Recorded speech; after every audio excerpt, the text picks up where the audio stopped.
on Jesus we call. Showers of blessing. Praise the Lord. Greetings to you all in the mighty name of our Lord and Savior Jesus Christ. Welcome to Showers of Blessing. ఆశీర్వాదపు జల్లకు మిమ్మల్ని మీ కుటుంబాలను ప్రేమపూర్వకంగా ఆహ్వానిస్తున్నాం. అందరూ బాగున్నారండి? ఈ ఉదయకాల సమయంలో దేవుడు మిమ్మల్ని మీ కుటుంబాలను ఆశీర్వాదపు జల్లతో దీవించి ఆశీర్వదించును గాక. ఈ దినం నుండి దాదాపు క్రైస్తవులందరూ కూడా లెంట్ ని ఆచరిస్తారు. ప్రారంభంలో శుభ శుక్రవారమున గుడ్ ఫ్రైడే రోజు మరి యేసు ప్రభు యొక్క శ్రమలను గురించినటువంటి ధ్యానములను ధ్యానించేటువంటి వారు. అయితే ఆ ఒక్కరోజే ఎందుకు అని అనుకొని మరి గుడ్ ఫ్రైడే అలాగే సాటర్డే సండే 3 రోజులు కూడా ఆచరించేవారు. ఆ తర్వాత కొంతమంది క్రైస్తవ పెద్దలు కలిసి నిర్ణయించినటువంటి మరి ఈ యొక్క పద్ధతి ఇది బైబిల్లో లేదు అయినప్పుడు కూడా మరి యేసు ప్రభు యొక్క శిలువ ధ్యానాన్ని ధ్యానించడానికి మరి దీనిని ఒక అవకాశంగా తీసుకొని 40 రోజులు దీన్ని ఆచరిద్దాము అనేటువంటి ఒక ఆలోచన చేస్తుంటున్నారు. హల్లెలూయా.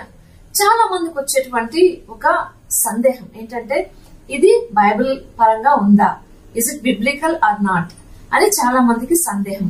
కానీ దేవుని యేసు ప్రభు మరి శిలువ మీద చేసినటువంటి ఆ కార్యముల గురించి ధ్యానించడానికి మనకు ఏ సమయము సందర్భం కూడా మనకు అవసరం లేదు. ఎప్పుడైనా సరే మనం దాని గురించి ధ్యానించవలసిన వారంగా ఉంటున్నాము.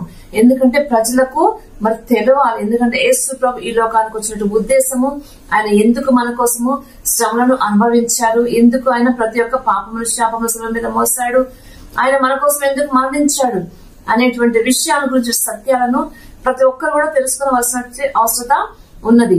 అయితే క్రీస్తు శకము 325వ సంవత్సరంలో మరి క్రైస్తవ పెద్దలందరూ కూడా కలిసి మరి సంఘము ఏ విధంగా అభివృద్ధి చెందాలి అనే విషయములలో వాళ్ళు ఒక 20 రూల్స్ అన్నమాట, నిబంధనలను వాళ్ళు మరి పాస్ చేశారన్నమాట.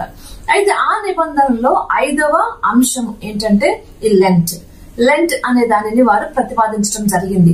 సో అప్పటి నుండి కూడా అందరూ ముఖ్యంగా క్యాథలిక్ చర్చెస్ ఈ లెంట్ ను మరి ప్రారంభించడం జరిగింది.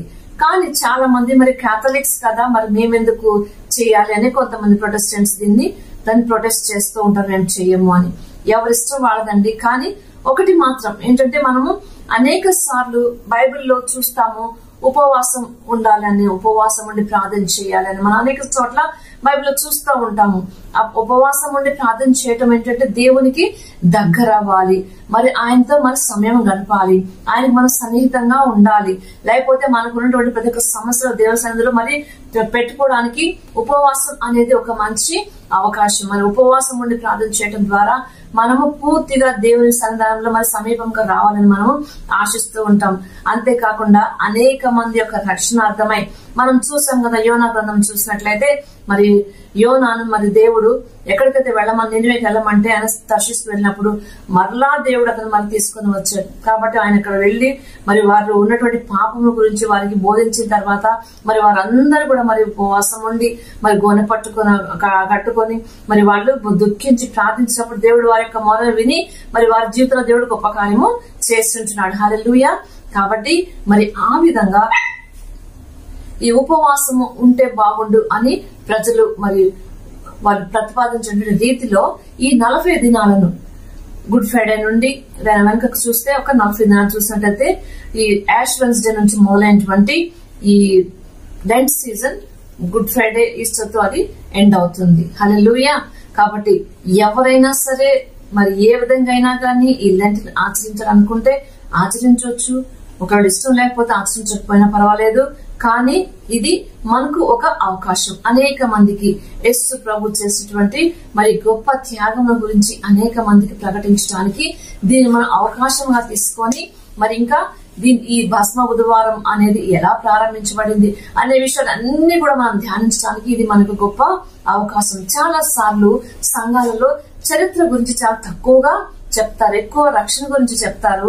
ఆ తర్వాత ఎలా జీవించాలి, ఎలా క్రైస్తవ జీవితం ఎలా జీవించాలి అనేది చెప్తారు. చాలా మందికి చరిత్ర తెలియదు.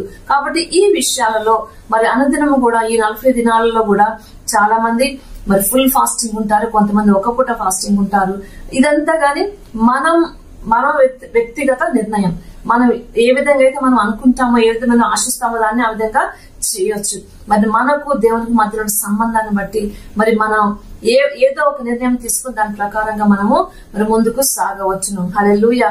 ఎందుకంటే మరి సంఘం ఎదగాలి, ప్రజలు ఆత్మీయంగా ఎదగాలి. అంతేకాదు మరి అనేక మంది మరి నూతనమైనటువంటి వ్యక్తులకు రక్షణ సువార్త ప్రకటించబడాలి.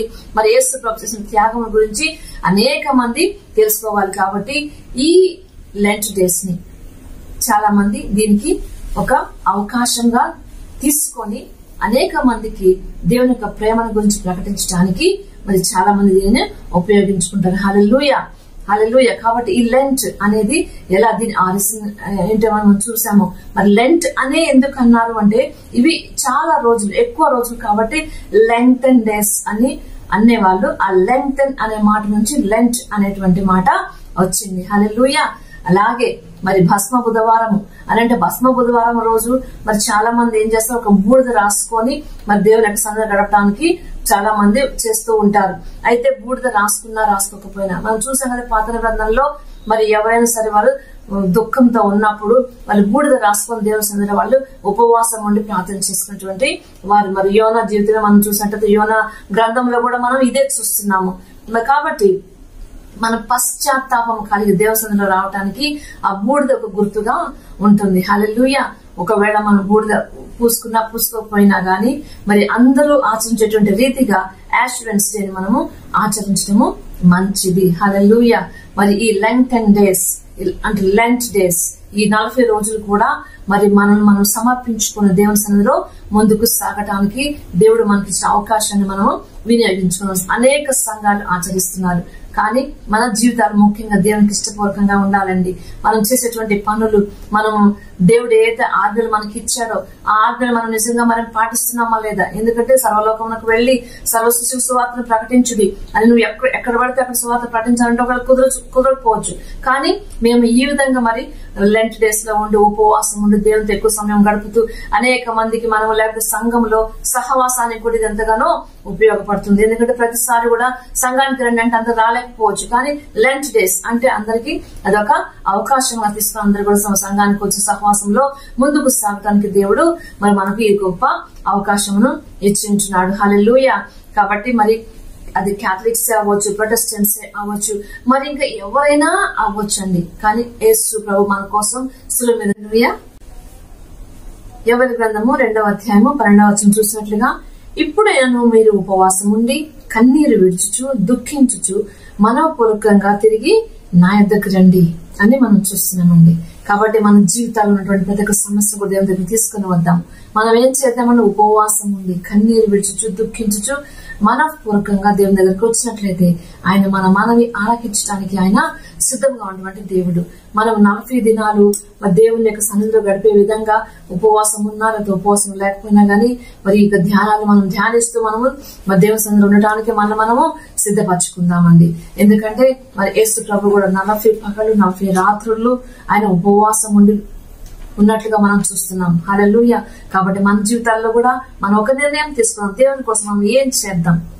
కాబట్టి ఈ లెంట్ డేస్ మరి ఇది ఆచారంగా కాకుండా మీరు మనస్ఫూర్తిగా హృదయపూర్తిగా మరి చేయాలనిపిస్తే చేయండి. మీకున్నటువంటి ప్రతి ఒక్క సమస్య కూడా దేవుని సన్నిధిలో పెట్టండి. దేవుడు నీకు నాకు కూడా తోడుగా నడిపించి ఆశీర్వదించును గాక. ప్రార్థన చేసుకుందాం. మహాగణుడ మహోన్నతుడ మా మనసు యేసయ్యా, నీ పరిశుద్ధ నామమునకు స్తుతులు స్తోత్రం యేసయ్యా. నీకు వందనములు చెల్లించుకుంటున్నాం దేవుడి సమయంలో నాయన ప్రభా షావ్స్ ఆఫ్ బ్లెస్సింగ్స్ ద్వారా మీరు మాతో మాట్లాడిన అమూల్యమైన నీకు మాటను బట్టి దేవా నీకే స్తుతి స్తోత్రం యేసయ్యా. నీకు వందనాలు చెల్లించుకుంటున్నాం దేవ ప్రభా. మీరు మాతో మాట్లాడి ప్రభు నా తండ్రి లెంట్ని గురించి ప్రభు నా తండ్రి అనేక విషయాలు మీరు మాకు బోధించిన దాన్ని బట్టి ప్రభా నీకు స్తుతి స్తోత్రములను చెల్లించుకుంటూ యేసు పరిశుద్ధ నామములో ప్రార్థించి వేడుకుంటున్నాం తండ్రి. ఆమేన్.